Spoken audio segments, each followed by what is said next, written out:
여러분, 자영업자의 탄식이라 벌어도 쓸 돈이 없다.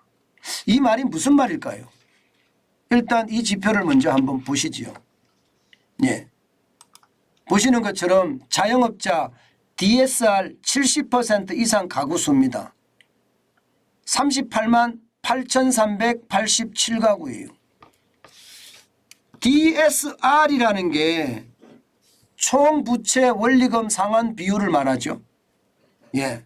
이게 70%라는 것은요, 쉽게 말하면 내가 버는 돈 중에 원리금으로 얼마를 갚느냐 하는 건데, 내가 버는 돈 중에 70% 이상이 원리금을 갚는다.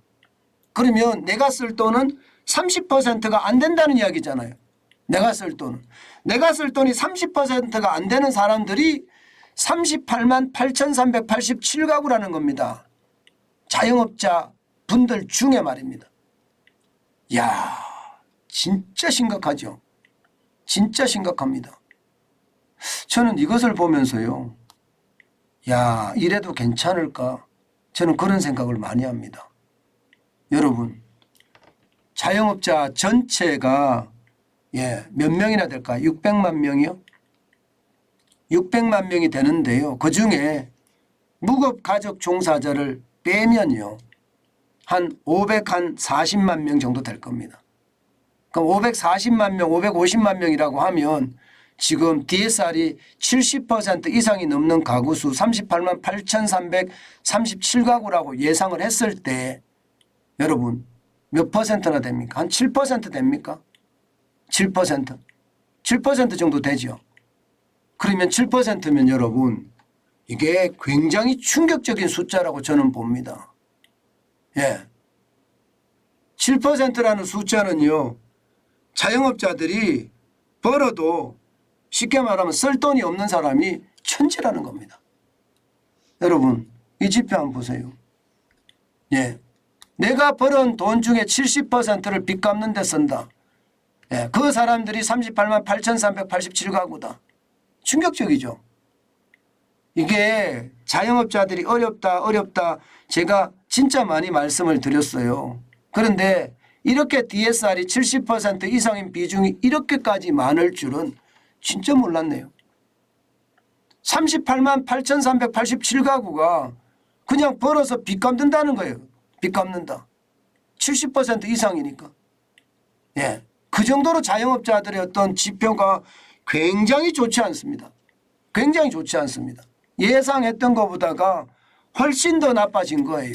이것을 보면서요, 자영업 가구는, 자영업자는요, 쉽게 말하면 아직도 코로나19의 위기 중이다, 이렇게 이야기하는 겁니다.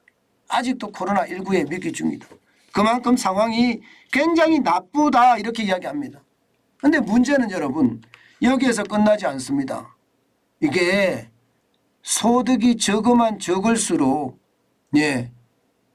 버는 돈 중에 더 많은 돈을 원리금을 갚는 데 쓰고 있습니다. 여러분, 이거 한번 보세요. 전체 가구의 소득 하위 30%인 가구, 30%인 가구가 21.7%예요. 21.7%. 그러니까 버는 돈 중에 70% 이상의 어떤 원리금을 갚는 사람들, 70% 이상의 원리금을 갚는 사람들이 지금 많다는 이야기잖아요. 38만이라는 뜻이잖아요. 그중에 소득 하위 30% 가구, 이게 쉽게 말하면 저소득입니다. 저소득자가 여러분 이게 21.7%, 굉장히 높습니다. 가구 수로 보면 8만 5천 가구나 됩니다. 8만 5천 가구. 이게 전체 금융부채를 가진 자영업자가 보면 지금 굉장히 심각하다고 보이죠. 그런데 더 심각한 것은 소득 하위 10%인 가구는요 43.9%. 이 말은 여러분 못 살면 못 살수록 벌어서 원리금 갚는데 더 많이 쓴다는 이야기예요. 원리금 갚는데. 야, 참 이것을 보니까 지금 자영업자들이 얼마나 어려운지 저는 알 수 있을 거라고 생각을 합니다. 이게 전체 평균의 43.9%면요 3.5배 수준입니다. 예, 그 정도로 말입니다. 자영업자들의 상황. 이게 자영업자 전체 DSR 총부채 원리금 상환 비율 비율이 12.4%라고 이야기를 하면 이게 뭐 엄청나잖아요. 결국 말입니다. 지표가 나올 때마다 현장 경제에 종사하는 사람들은 굉장히 어렵다는 지표들만 계속 나오고 있습니다. 이게 여러분 통계청이나 김혜재 의원실에서 낸 자료거든요. 결국 말입니다. 자영업자 부채가 굉장히 위험하다는 뜻이에요. 제가 여러분들에게 말씀드린 그 지표대로 지금 계속 나오고 있는 거죠. 예, 현장 경제가 어렵다. 소상공인, 자영업자, 소기업, 중기업 계속 어려워진다. 그 말씀을 제가 드렸는데 그 말씀이 틀리지 않습니다. 그만큼 말입니다. 예, 지금 자영업자의 부채는 심각한 수준이다. 이렇게 읽히고 있습니다. 뭐 그도 그럴 것이 2022년 4분기 기준으로 보면 1019조 8천억 원이잖아요. 예, 이게 코로나19 이후로 말입니다. 자영업자 부채가 48.9% 334조 9천억 원 늘어났습니다. 최악이죠. 그런데 2016년 문재인 정부 때 보면 문재인 정부 때 시작을 해서 112.37%가 늘어났습니다. 539조 6천억 원. 자영업자는요. 통제 방역 때문에 완전히 망쳤어요. 완전히 망쳤어요. 그 정도로 말입니다. 자영업자는 진짜 어렵다 했는데 이제는 그 지표들이 점점 더 나온다는 거.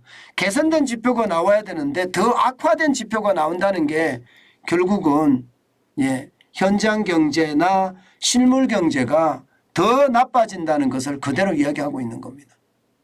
여러분 상황이 좋아지지는 않죠. 제가 현장 경제 중심으로 계속 제가 보는데 지표들이 나아지는 지표가 전혀 안 나와요. 나아지는 지표가. 그런데도 부동산은 올라가는 거 보면 신기하죠. 분명한 것은요. 이게 경기가 지금보다 더 침체할 가능성이 높아진다는 것. 저는 그게 더 어렵다고 봅니다. 부채가 많으면 이자 갚느라 정신없거든요. 이자 갚으려고 그러면요. 소비를 안 합니다. 소비를 안 하면 경기 침체는 불을 보듯 뻔한 거거든요. 지금 이대로라면 경제는 더 나빠질 가능성 저는 높아진다 생각합니다. 현장이 어려워지면요. 경제도 어려워질 수밖에 없는 게 현실이 됩니다. 저는 자영업자분들에게 요즘 같을 때요. 어떻게든 움직여서 살아남는 것 굉장히 중요하게 생각합니다. 오죽했으면 여러분 이 현장 경제가 살아나야지 경제가 살아난다 제가 이렇게 이야기할까요? 뭐 수출에 대해서는 지금 기대 거는 게 쉽지 않아 보이고요. 결국은 자영업자 현장 경제가 살아나야 되는데 그 경제가 언제 살아날지 아마 그 시점이 좋아지는 시점이다. 저는 그렇게 생각합니다. 경제가 좋아지는 시점이라는 뜻이죠.